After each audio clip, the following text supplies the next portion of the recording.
Hi, welcome and welcome back.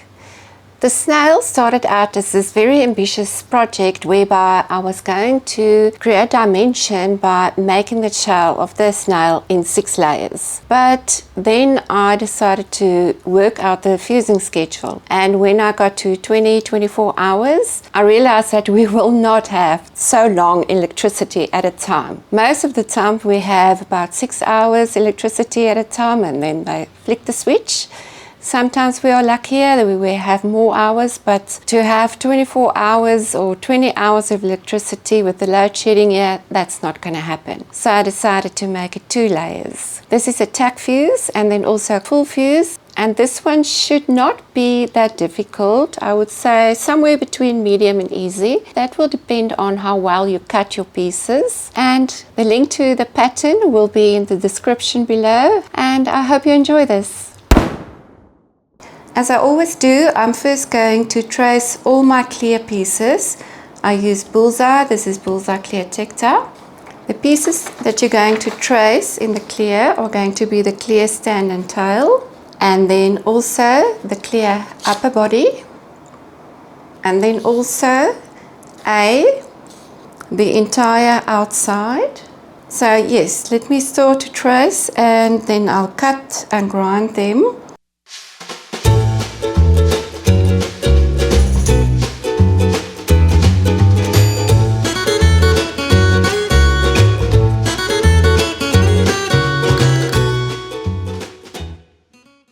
I'm just fitting my pieces before I grind them to see if my pattern works. And I've realized if I cut the black body like this and the colored pieces over here, then this part here is not going to have any overlay of glass. So there's going to be a line here that I don't know if it's going to pull together, but it can create a gap or something. So I've changed my pattern. So these are a little bit smaller and my black goes over this part of the clear, as you can see here. So it's going to be like that. The black is going to go over there, up to there. And then also this is too narrow, so I want to cut the body 1 centimeter longer, and I'll also change the pattern accordingly. So I have changed the pattern for the shell. I'll show you. So the clear is still going to be the same shape and size, and then the body is going to go over here, and the colored pieces are going to be a little bit small on this side.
Important things to note, because as I go along I realize some things. On the pattern you will find a piece named stand top, which piece goes just under the black on top of the clear stand. I was going to cut my stand top in clear, but then decided to cut it in black. So should you wish to cut it in black, you can also extend the pattern right from the start by extending the clear stand and tail at the bottom, and then also by extending the black body at the bottom. The second important thing to note is that the total width of my snail is 33 centimeter. That is from the head until the end of the tail. The smallest piece that goes onto my shell is very tiny. So should you wish to make your snail smaller, it might be better to leave out E completely and to rather make D the solid dot, as D is the part which has the smallest pieces.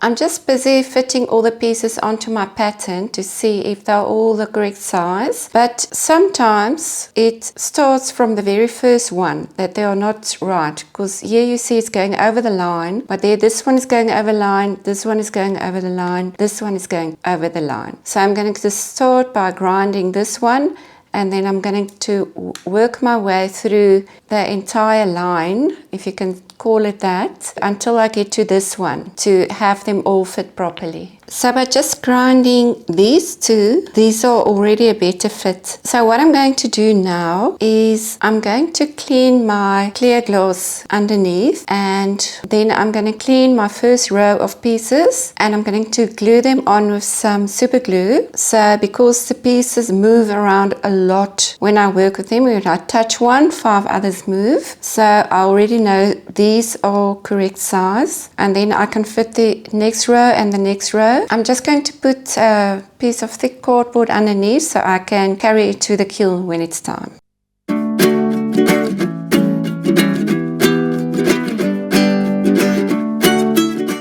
Out of the kiln after the first tack fuse, and I'm already in love with this. And over here, the circle came out from under it, but with full fuse, they should melt back together. The colors are looking beautiful.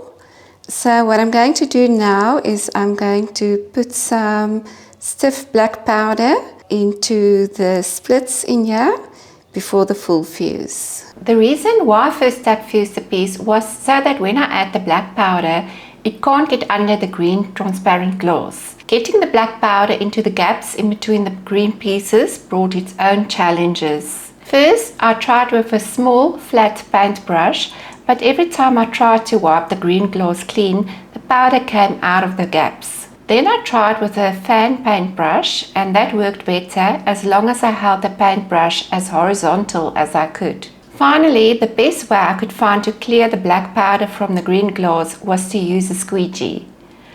After cleaning the glass with the squeegee, I further cleaned it with a small flat paintbrush, this time staying away from the gaps. Thereafter, I sprayed on a good dose of hairspray and left it to dry. After it dried, I further cleaned the green glass with a cotton bud, lifted it up, keeping it horizontally, and wiped the bottom to ensure there were no powder left behind at the bottom of the glass. And now it was finally ready for a full fuse.